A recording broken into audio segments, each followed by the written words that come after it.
To start this off, I want to tell you guys that I was one of those people who watched the Netflix Daredevil show way after it came out. I'm talking just a couple years ago. It was my first introduction to the show, and I binged that thing from season 1 to season 3 in record time. With that being said, it is by far my favorite MCU show and honestly sits in my top 5 shows of all time. If you haven't watched it, seriously, please go watch it. Now that it is a part of the official MCU canon, you gotta watch it. And there's some big news that just came out about the upcoming Daredevil Born Again series that somewhat ties into the Netflix series. In fact, really ties into it and what they're changing and what they're doing with this show. And I wanted to make a video on it because it's very important and there's a lot more under the surface that goes into this and why I think this is such a good thing. So let's start with the basics. We know that the Daredevil Netflix show, along with the other Defenders shows, are now canon to the MCU. Now, for the longest time, we kind of considered them, at least I did, as part of the MCU, but they weren't ever mentioned anywhere else. I thought it was basically confirmed canon with the appearance of Matt Murdoch in Spider-Man No Way Home, and then Matt Murdoch again appearing in She-Hulk, and mainly with the return of Kingpin's cufflinks in the Hawkeye show. But news came out very recently that the canonization of the Daredevil show was something that they have done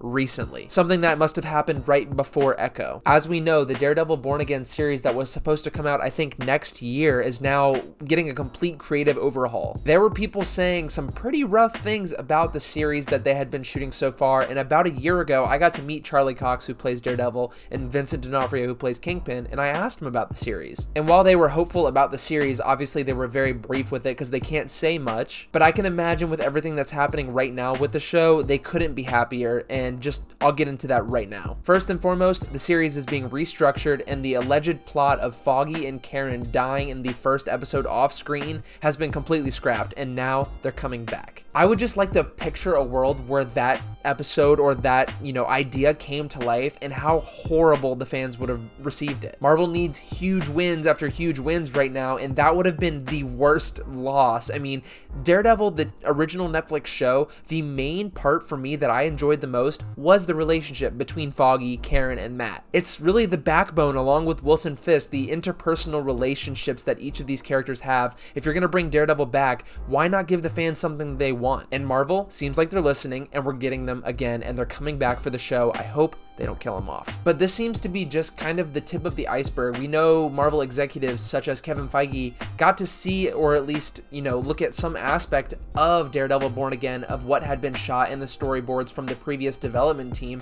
and they said it's not gonna work. And now we have this interview from Vincent D'Onofrio, who plays Kingpin, saying now that they've realized that what they were doing isn't working, they have only one way to go forward, and that's to completely canonize Daredevil seasons 1 through 3 and continue that story where they left off. This is such a big win in so many different ways. The rumored plot of the previous show that was set to be released wouldn't have Matt Murdoch appearing in his costume until the last couple episodes, supposedly. And I think the last thing we really want or need is a hero reborn again story, even though it's titled Daredevil Born Again. And look, yes, I've read the story. I have the paperback right here. And as I've shown in many other videos, this comic, the first edition of Daredevil Born Again, signed by Vincent D'Onofrio and Charlie Cox. So yeah, I'm not a fake fan. I also completely forgot to turn the lights on, so give me a second.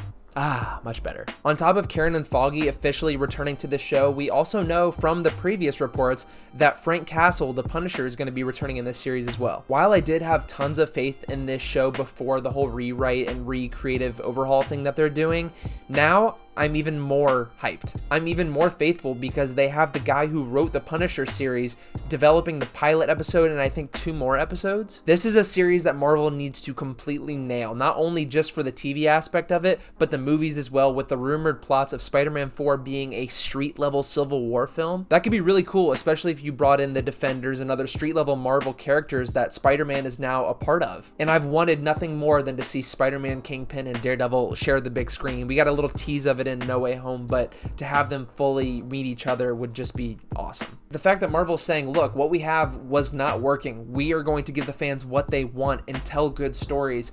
That's what it's all about. That's why I'm so faithful to Marvel. That's why I've always been such a big fan, even when the lows are low. Because they listen to the fans, because the content more often than not is good, and the stories more often than not are worth telling. That doesn't mean everything's perfect, and I'm not by any means saying everything Marvel has put out is perfect, but with them restructuring Daredevil after the fans' response to supposed leaks and stuff, it makes you really think, maybe they do care. And I think they do, especially the actors and the crew involved. They want to give the fans the best work possible. I think this is an amazing idea. I think they're going to really knock it out of the park, and they realize their mistakes. They're listening to fans. They know what fans want, and that's the most important at the end of the day. Personally, I'm most excited just to see Foggy and Karen back in main roles. They were main characters in the Daredevil show. They weren't even supporting characters. They had very heavy storylines, especially Karen in the 3rd season. What do you guys think about this? Did Marvel make the right choice? I personally think there's no other choice. You have to do it this way. You make the fans